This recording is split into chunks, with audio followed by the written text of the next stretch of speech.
eh, tendemos a creer que podemos hablar de todas las cosas, ¿no? Una vez un profesor italiano que había venido a dar unas charlas a La Plata, a mí me había deslumbrado con algunas ocurrencias, y cuando me acerqué a saludarlo y agradecerle, me dijo: "¿Y usted qué hace?". "Soy periodista". "Ah, tutólogo", me dijo, todólogo. Bueno, los periodistas creemos que podemos hablar de todo y que somos especialistas en todo. Así que yo a lo único que me animo cuando Laura me dijo, bueno, propone un tema, es hablar un poco de periodismo, que es más o bien a lo que me he dedicado en mi vida laboral y profesional.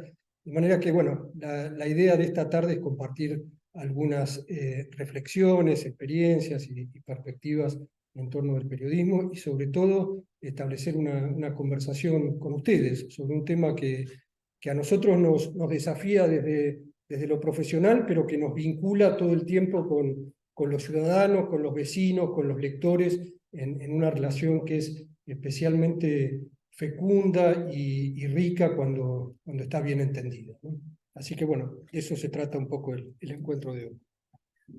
Bueno, el que vas a hablar vos, vas a contar vos, pero voy a empezar con algunos disparadores.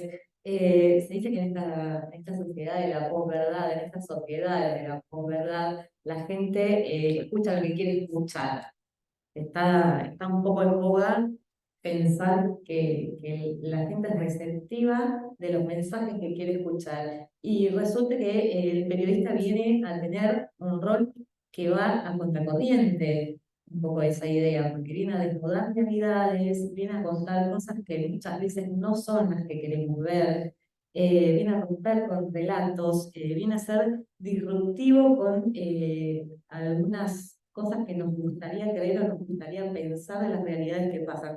Entonces, la primera pregunta que te quiero hacer es, esto de ocupar este lugar que tiene tanta incomodidad desde lo social como es ejercer el periodismo, ¿cómo se vive hoy y cómo es el buen desempeño que debe ejercer un periodista cuando como contracorriente tiene tantos relatos, tantos estímulos que son muchas veces mucho más agradables, mucho más relajantes que hablar de lo que verdaderamente ocurre o lo que verdaderamente debería preocuparnos?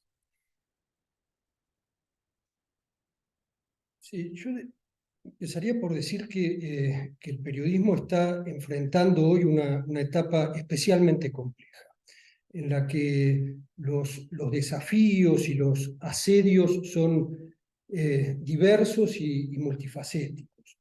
Y uno quizá medular y de fondo es el que Laura señala. Vivimos en una época en la que todos parecemos empeñados en escuchar lo que queremos escuchar, en confirmar lo que pensamos previamente, en esto que técnicamente empieza a definirse o a denominarse como el sesgo de confirmación. Buscamos que el periodista al que escuchamos, o el diario que leemos, o el canal de televisión que seguimos, ratifique, confirme y afirme nuestras ideas preconcebidas, en muchos casos nuestros propios prejuicios. Nos cuesta abrirnos y ser lo suficientemente amplios como para enfrentarnos con la diversidad, ¿no? Con aquello que probablemente nos incomode, con aquello con lo que no estemos de acuerdo y que nos obligue en todo caso a formular o a reformular nuestras propias ideas para confrontar o discutir en muchos casos, en otros para revisar nuestro propio pensamiento. Y este es un fenómeno global, no es solamente de la Argentina, ¿no? Es un fenómeno que enfrentan todas las sociedades democráticas, y que al periodismo lo está arrastrando a desnaturalizar en muchos casos su función.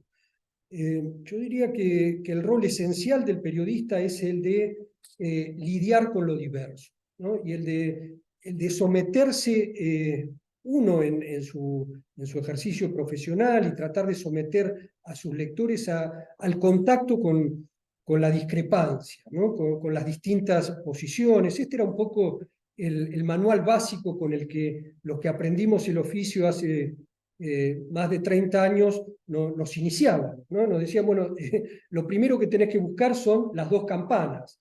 Lo primero que tenés que buscar es la réplica a aquella afirmación de la cual partís o las ideas que puedan poner en crisis y en tensión esa hipótesis sobre la cual empezás a trabajar. Bueno, esto que era, ya digo, el manual básico del ejercicio periodístico, hoy está puesto en tela de juicio. Y nos enfrentamos con cosas, yo diría hasta perturbadoras, ¿no? Que aún los medios que se toman como referencia mundial, global, del buen periodismo, empiezan a estar afectados por este sesgo de uniformidad, ¿no?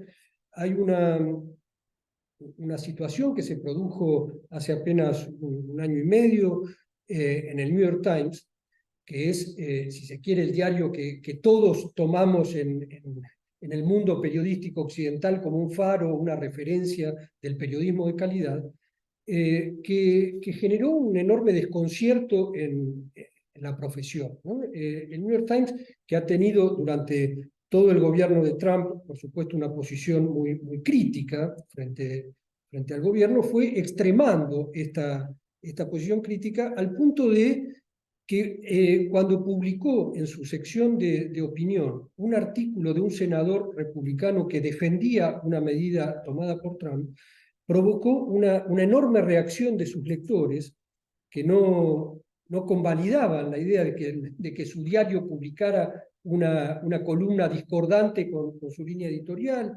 y discordante con lo que los lectores pretendían del New York Times.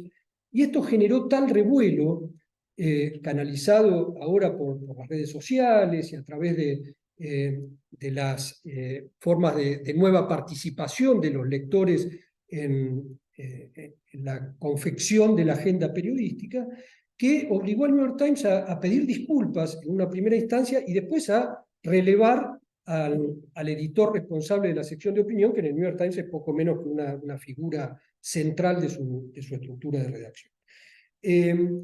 Y esto generó un debate muy complejo, porque entonces quiere decir que los lectores no están aceptando que su diario ofrezca distintas perspectivas y que los diarios estamos asumiendo que hay perspectivas que no podemos reflejar o no podemos representar. Bueno, esto está ocurriendo ya digo, en sociedades muy desafiadas por esta tendencia a cierta intolerancia que empezamos a naturalizar en el debate. Yo creo que es uno de los grandes desafíos, entre muchos otros, que enfrentamos en esta época, en el que los periodistas, aún con limitaciones, debemos defender o tratar de aferrarnos a aquellos viejos principios del pluralismo y la diversidad.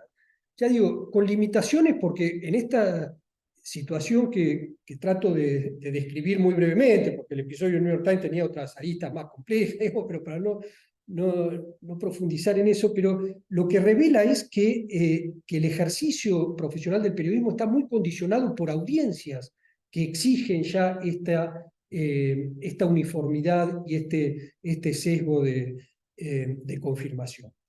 En la Argentina lo estamos viendo, hay canales de televisión que solamente opinan para un lado y canales de televisión que solamente opinan para el otro.